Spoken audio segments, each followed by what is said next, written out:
আজকে সিনেমাটা সুন্দর ছিল না? ডাকাত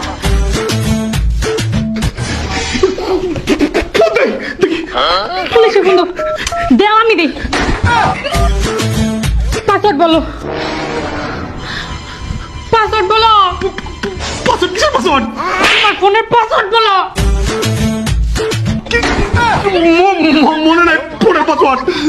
মোবাইল দিয়ে কি করো যে আমার পাসওয়ার্ড দিতে পারতেছো না? আমি আমি আমি মন পাসওয়ার্ড ভুলে গেছি, ভয়ে ভুলে গেছি পাসওয়ার্ড। তুমি এই মুহূর্তে তোমার ফোনের পাসওয়ার্ড দিবা, আমি দেখবো এই মোবাইলের ভেতর কি আছে। পাসওয়ার্ড দাও। পাসওয়ার্ড ভুলে গেছি, পাসওয়ার্ড ভুলে গেছি। তুমি পাসওয়ার্ড দাও, নাহলে ইন্ডিয়া কোনো যাও না। পাসওয়ার্ড দাও। তুমি ওইটা দাও, পাসওয়ার্ড ভুলে যাও। তুমি আগে পাসওয়ার্ড দাও, এটা আমি পরে দেখবো। তুমি পাসওয়ার্ড দাও। তুমি আমার জন্য চিট করতেছো। তুমি মোবাইলে কি করো? আমার পাসওয়ার্ড কে লিখে দাও না যাও। ভুলে গেছি জান পাসওয়ার্ড। চলো আর কাজ করি, আমরা বাইতে পালা যাই। চলো চলো ভাই তোর কি লাগে? তুই ডাকাতি করে নিয়ে যা, জলদি যা। পাসওয়ার্ড দে।